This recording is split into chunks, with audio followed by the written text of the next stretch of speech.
The state character, unity and planning of the Soviet public health system have had an especially beneficent influence on the medical servicing of women and children who enjoy particular attention in the Soviet Union. Article 122 of the Soviet Constitution says, women in the USSR are accorded equal rights with men in all spheres of economic, government, cultural, political and other public activity.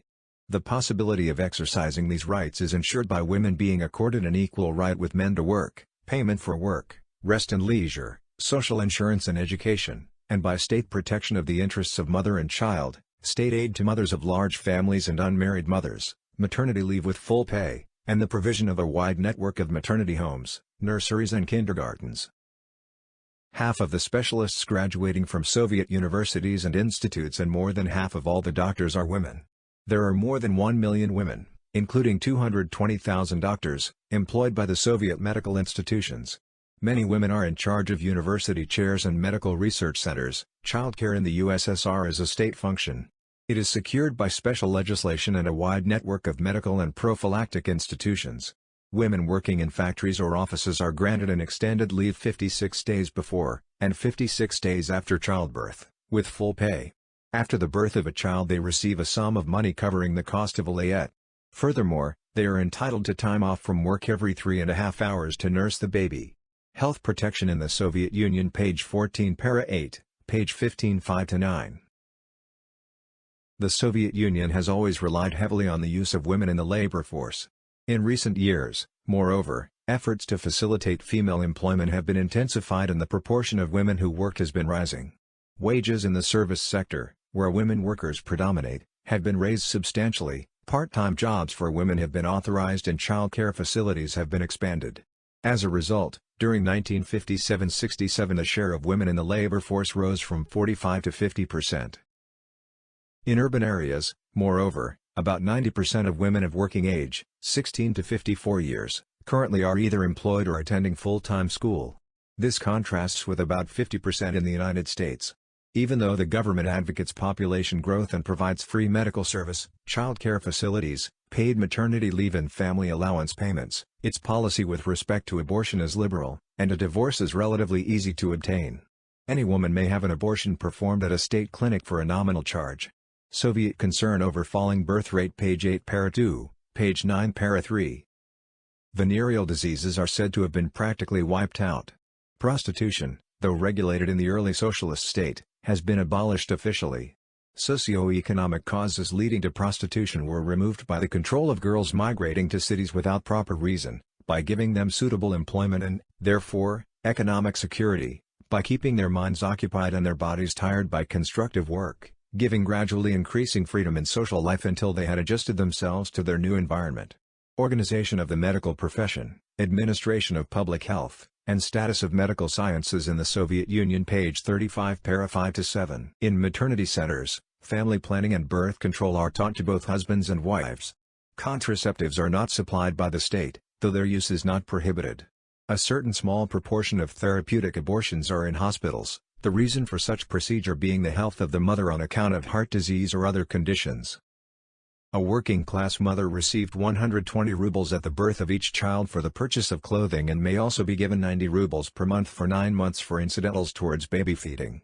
For the birth of her third child, a mother receives 400 rubles and for the fourth 1,300 rubles. This rate gradually increases until the 10th child and above she gets 8,000 rubles each along with monthly allowance of 300 rubles. Expectant mothers get maternity leave with full pay for 72 days or more if medically certified. Crying babies were noticeable by their absence. When I remarked upon this, I was informed that there should exist no reason for babies to cry if their needs are attended to properly. Organization of the medical profession, administration of public health, and status of medical sciences in the Soviet Union, page 49 para 5. The most important establishments for children are the daycare centers for children of the employed. In the past, families in the upper income brackets have been the main benefactors because parents must share the cost of these centers. In February 1972, however, the Assembly of Self-Managers in Zagreb, in the Republic of Croatia, went on record in favor of reforming the child care center system. Under their proposal, parents with low incomes would not be charged for placing their children in nurseries and kindergartens. National Intelligence Survey 21, Yugoslavia, The Society, page 38 para 7. Payments for pregnancy and childbirth continue for 90 days and the payments are increased from 80% of the regular salary as provided by the old law, to 88%. Subsidies for outfilling the newborn child have been increased to 2,000 dinars from the 800 dinars formerly paid.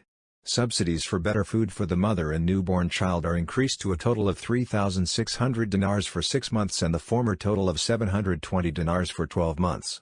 Bonuses for children are increased to 175 dinars per child.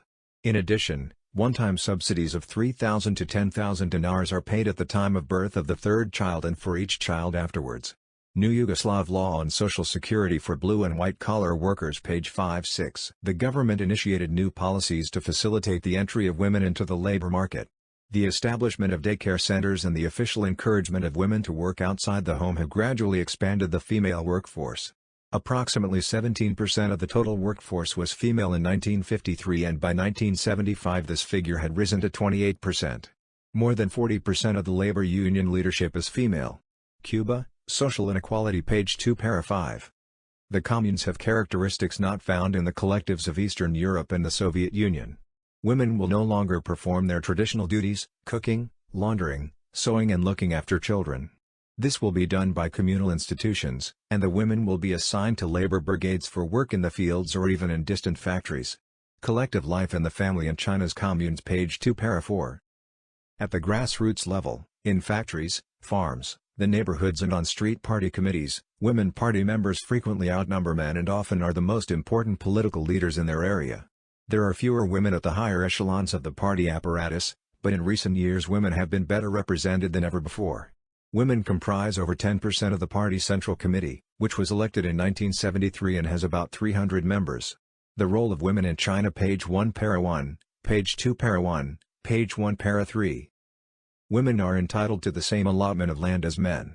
In return for this right, the rural women have voluntarily taken up the task of producing more in support of the front. In the North China Revolutionary People's University near Peking, 30% of the present student body of 7,000 are women. Many of these students were formerly professional women who now want to learn how to serve the people's interests.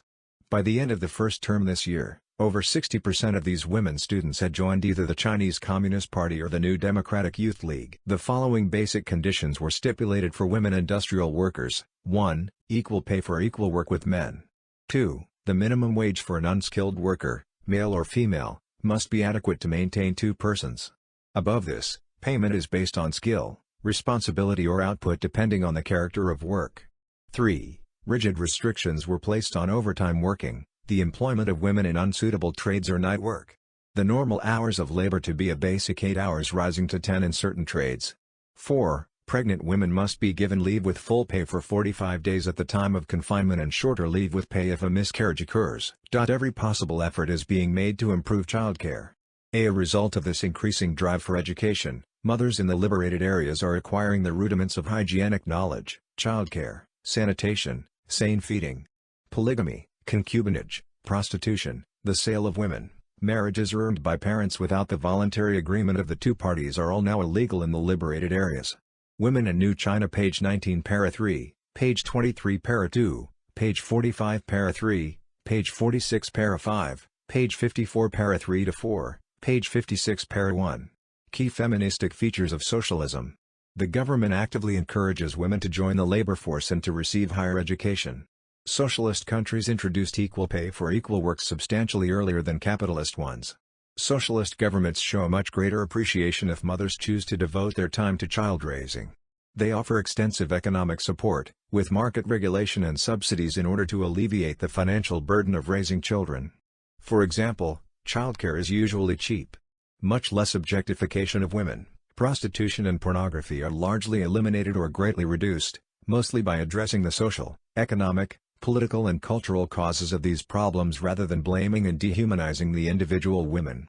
Socialist parties more actively encourage women to participate in governance, taking on more leadership roles.